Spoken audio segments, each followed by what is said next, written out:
สบายดีจ้าสบายดีพี่น้องสบายดีสุขุทุกคนเด้อพี่น้องตัดแต่งกิ่งก่อนจ้าสิตัดแต่โดนเลยมีเวลาหนาโพด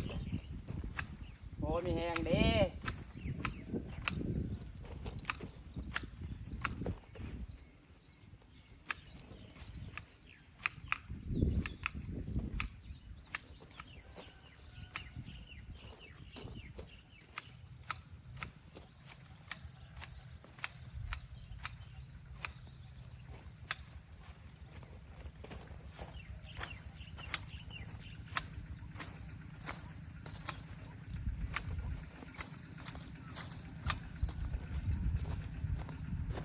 แห่งตัดแห่งหนาเลยพี่น้องเอ้ย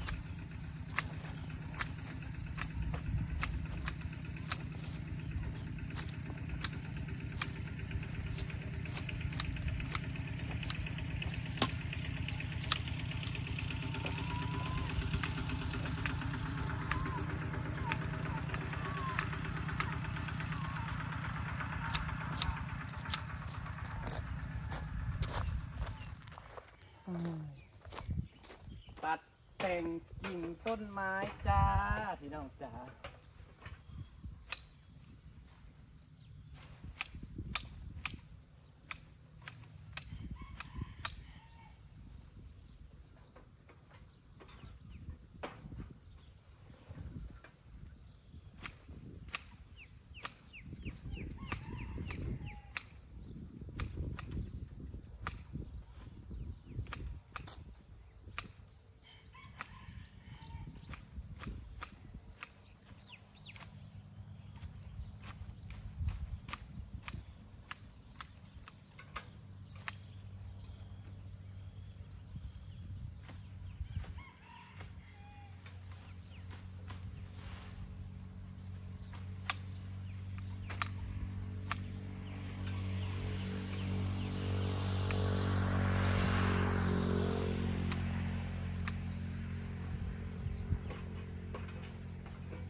เราจะแต่งกิ่งให้มันสวยว่าจะตัดลายมืออะไรไม่ได้ตัดจะเกลือให้เราเลย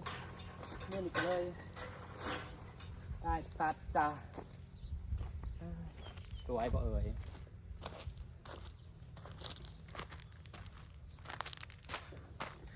สวยอยู่เด้เนาะแต่ตัดแล้วจังมาเบิ่งแล้วพี่น้องว่ามันสวยขนาดไหน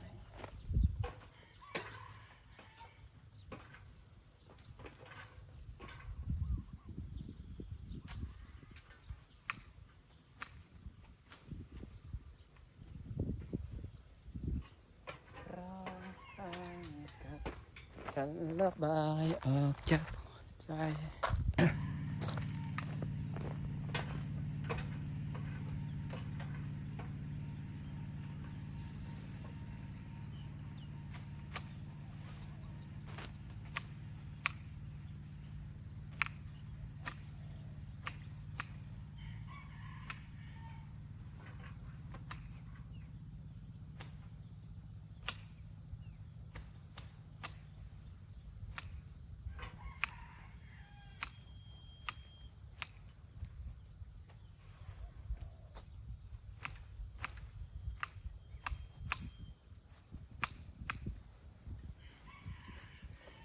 จะได้แต่กิ่งมันแล้วพี่น้องเลย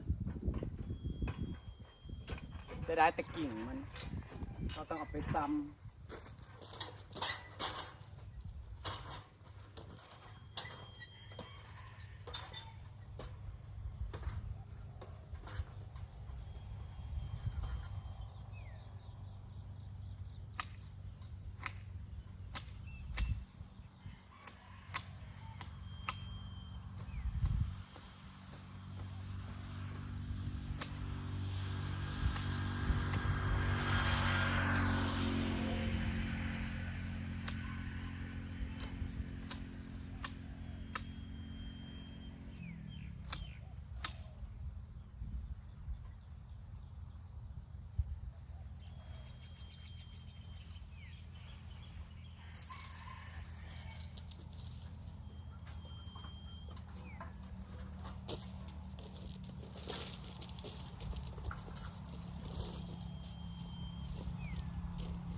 ดูตอนตัดเสร็จพี่น้องตัดเสร็จแล้ว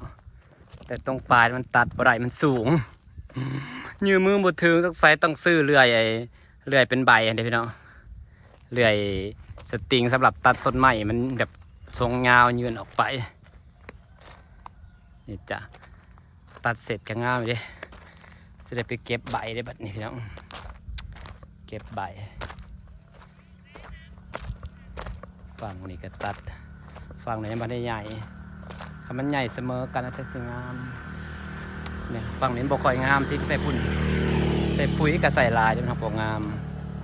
เป็นน้ำดินเป็นดินทรายเดี๋ยวนี้นะดินทรายหมดเลยพวกนี้เป็นดินถมนี่พี่น้องใส่เบิ่งเด้อหลังตัดเสร็จมันก็งามเป็นรูปเป็นร่างเนาะอันเด้ทรงกลมกำลังเริ่มกลมแล้วพี่น้องกำลังเริ่มกลมแล้วพี่น้องจ๋าพาเบิ่งส้มแล้วก็คำเลยสิพาเก็บใบสิฝากบรรยากาศไว้ซ้ำนี้เด้อพี่น้องจ๋ามือหนาพอกันมืออื่นพอกันเดี๋ยวทีมงานสิมาหาหน่อไม้พี่น้องทีมงานสิมาหาหน่อไม้โอเคซ้ำนี้พี่น้องเฮ็ดเปียกกันนี่แหละแบบว่าเฮาตั้งกล้องถ่ายนะกันนี่เนาะของแนวผมมีมือกล้องนี่พี่น้องอย่าเพิ่งเบื่อกันเด้อจ้าพี่น้องจ้าฝากเขาเบิ่งมาส้มให้เป็นกำลังใจเด้อจ้าเฮ็ดเวียกไม่เมื่อยพอมีกำลังใจยอดวิวดีขอบใจหลายๆผู้ของใส่ไก่คนแนมมุมนี่ก็งามได้แต่ว่าเดี๋ยวนางก็ต้องได้ตักขึ้นหยอกแล้วก็ต้องได้นางจะเอาหญ้าคืออันนี้พี่น้องมาปลูกตามตัวขอบนี่เทิงน่ะปลูกดอกกระเจียวสั่งไปละ10 โลแต่ว่าขอบนี่นางจะเอาหญ้านี่มาปลูกนี่อันนี้ก็งามคือกันได้คันแต่เพิ่นได้ขึ้นอันนี้ตัวเป็นเครือนี่โอเคนางสิหาเลาะแถวนี้แหละสบายดีจ้าพี่น้องฝ้าเฮ็ดเวียกก่อน